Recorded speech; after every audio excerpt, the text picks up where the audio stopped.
যা কিছু শিখবেন অনুকরণের মাধ্যমে শিখবেন। হ্যাঁ বন্ধুগণ, আজকে আমরা আলোচনা করব ইট এর ব্যবহার নিয়ে।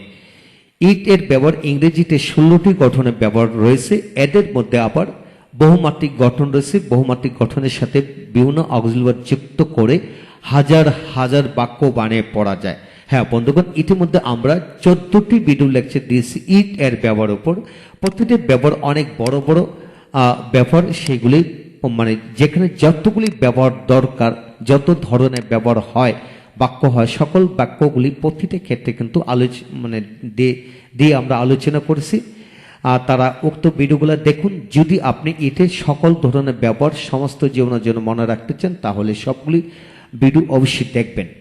তা আজকে আমরা আলোচনা করব সর্বশেষ ব্যবহার হচ্ছে 17 নম্বর ব্যবহার, অর্থাৎ কি 16 নম্বর ব্যবহার এখানে আলোচনা করছে, এখানে 17 নম্বর ব্যবহারটা আমরা আলোচনা করব। আপনারা অবশ্যই ভিডিওটি দেখুন, ইনশাআল্লাহ এদের মাধ্যমে শত শত বাক্য বানিয়ে পড়তে পারবেন। বিশ্বাস রাখুন, ভিডিওটি শেষ পর্যন্ত অবশ্যই দেখবেন। আজকের ভিডিওটি Khan method a complete book of written spoken English grammar এই বই থেকে নেওয়া হয়েছে। এই বইটি সম্পূর্ণ বাংলা অর্থ সহকারে ভিডিও লেকচার আলোকে তৈরি করেছে। ইতিমধ্যে এই বইটির ওপর 550-এর অধিক ভিডিও লেকচার তৈরি করে ফেসবুক, ইউটিউবে দেওয়া হয়েছে। সেগুলো দেখুন, প্রতিটি ভিডিও আপনাদের কাজে আসবে এবং ভালো লাগবে। এবং আপনাকে খেয়াল করতে হবে যে প্রতিটি ব্যবহারের মাধ্যমে আমরা শত শত নয়, হাজার হাজার বাক্য বানায় পড়ার কৌশল দেখিয়ে দিয়েছি। আপনারা বিশ্বাসই করতে পারবেন না যে এটা মনে হচ্ছে একটা ছোট্ট একটা অংশ। না, এই ছোট্ট একটা অংশকে আপনি ইচ্ছে করলে শত শত নয়, হাজার হাজার বাক্য বানায় পড়তে পারবেন। বিশ্বাস রাখুন, ভিডিওগুলো অবশ্যই দেখবেন। জাস্ট আপনাকে শুধু নিয়ম কানুন টেকনিক মনে রাখতে হবে। আর প্রতিটা বাক্য একটা স্যাম্পল বাক্যর আলোকে দেখানো হলো, কিন্তু এই স্যাম্পল থেকে কিন্তু বহু ধরনের বাক্য তৈরি করা যায়। এখন আসেন 17 নম্বর নিয়মটা আমরা আলোচনা করব। যেমন আমাদেরকে সাহায্য করে এটা আপনার বিষয় বা ব্যাপার বা দয়া, কাজ ইত্যাদি। কিভাবে পড়বেন? ইট ইজ বা was, will be, for you, them, us, Kamal, Jamal, যে কোনো বস্তু ব্যক্তিবাচক অবজেক্ট বসবে, পরে টু প্লাস ভার্ব দিয়ে করবেন। যেমন it is for you to help us, আমাদেরকে সাহায্য করে এটা আপনার বিষয়। It is for you to go there, সেখানে যাও, এটা আপনার বিষয় বা তোমার বিষয়।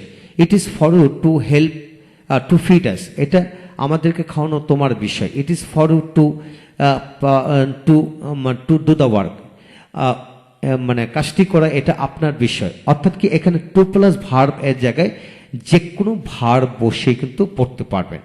এখানে আবার ফর ইউ, এটা it is for you to help us, এখানে যদি বলা হয় it is for me to help you, মানে তোমাকে সাহায্য করা এটা আমার বিষয়। It is for me to give you money, তোমাকে টাকা দাও এটা আমার বিষয়। It is for me to go there, সেখানে যে এটা আমার বিষয়। It is for me to feed, to eat now, এখন খাওয়া এটা আমার বিষয়। It is for me to do the work, কাজটি করা এটা আমার বিষয়। হ্যাঁ বন্ধুগণ, এখানে it is for you, me, him, her, them, Kamal, Jamal, father, sister, brother, friend, যে কোনো কিছু সিঙ্গুলার প্লুরাল শব্দ এখানে বসে পড়তে পারবো। যেমন এটা আমার বিষয়, তোমার বিষয়, তার বিষয়, তাদের বিষয়, কামালের বিষয়, জামালের বিষয়, এটা তোমার বাবার বিষয়। It is for you to go there, it is for your father to go there, it is for your mother to do the work, এটা কাজটি করা এটা তোমার মায়ের বিষয়, এটা তোমার মায়ের বিষয়। It is for the prime minister, এটা সরকার প্রধানের বিষয়, টু ডু দ্য ওয়ার্ক, কাজটি করা। তো বন্ধুগণ, এখানে যে কোনো সাবজেক্টে প্রনাউন ফর্মটা বসাতে পারবেন, যে কোনো ব্যক্তিবাচক। তাহলে এইভাবে ইনফিনিটিভ যুগে হাজার হাজার বাক্য বানিয়ে পড়তে পারবেন। বিশ্বাস রাখুন, এটা হলো একটা স্যাম্পল বাক্য। সে প্রতিটা স্যাম্পল বাক্য দিয়ে আমরা বহুমাত্রিক বাক্য তৈরি করতে পারি। এখন আসেন ইট is for them two do the work, কাজটি করা তাদের বিষয়। কাজটি করা কি? তাদের বিষয়। It is for Kamal two do the work, কাজটি করা কামালের বিষয়। It is for Jamal two do the work, কাজটি করা জামালের বিষয়। It is for all of us to do the work, এটা কাজটি করা এটা আমাদের সবার বিষয়। এটা আমাদের কি? সবার বিষয়। It is for your father to run a business, ব্যবসা করা তোমার বাবার বিষয়। It is for me to be a teacher, শিক্ষক হওয়াটা এটা আমার বিষয়। ডাক্তার হওয়া এটা তার বিষয়। It is for him to be a doctor, নেতা হওয়া তার বিষয়। It is for him to be a leader, it is for them to be conscious, সচেতন হয় এটা তাদের বিষয়। সচেতন হওয়া কি? এটা তাদের বিষয়। It is for them to have a car, একটি গাড়ি থাকা এটা তাদের বিষয়। It is for them to buy a car, একটি গাড়ি কেনা এটা তাদের বিষয়। হ্যাঁ বন্ধুগণ, এইভাবে আমরা হাজার হাজার বাক্য বানিয়ে পড়তে পারো, বিশ্বাস রাখুন।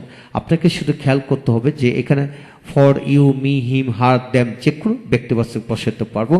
আর হেল্প এর স্থলে হাজার হাজার ভার বসে পড়তে পারবো ইনশাল্লাহ। তারপরে এখানে অ্যাট টিচার এর স্থলে হাজার হাজার কমন নাউন বসে পড়া যাবে। এখানে কনসিয়াস একটা অ্যাডজেক্টিভ, সেই অ্যাডজেক্টিভ হাজার হাজার অ্যাডজেক্টিভ বসে পড়া যাবে। এখানে টু হ্যাভ এ কার, গাড়ি থাকা, বাড়ি থাকা, অর্থ থাকা, সম্পদ থাকা, বউ থাকা, ভাই থাকা, বোন থাকা, বন্ধু বান্ধব থাকা, যে কোনো কিছু থাকা, শুভকামনা থাকা, ইচ্ছে থাকা, দোয়া থাকা, যে কোনো কিছু থাকা। এখানে এই নাউনের জায়গায় হাজার হাজার নাউন আছে, যে কোনো নাউন বসে পড়া যাবে। এই হলো আজকের বিষয়। হ্যাঁ বন্ধুগণ, আমরা আগেও বলেছিলাম যা কিছু শিখবো অনুকরণের মাধ্যমে শিখবো, তাহলে আমরা দ্রুত মনে রাখতে পারবো, এগিয়ে যেতে পারবো।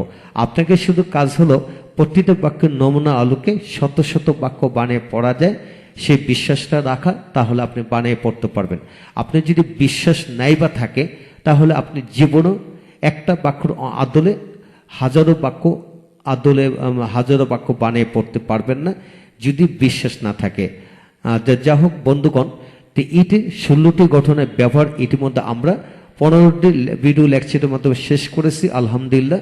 যাদের ভিডিও লেকচার দরকার, সকল ধরনের ভিডিও লেকচার আপনারা নিতে পারেন, মোবাইলে রেখে, কম্পিউটারে রেখে আপনারা পড়তে পারবেন। Thank you very much.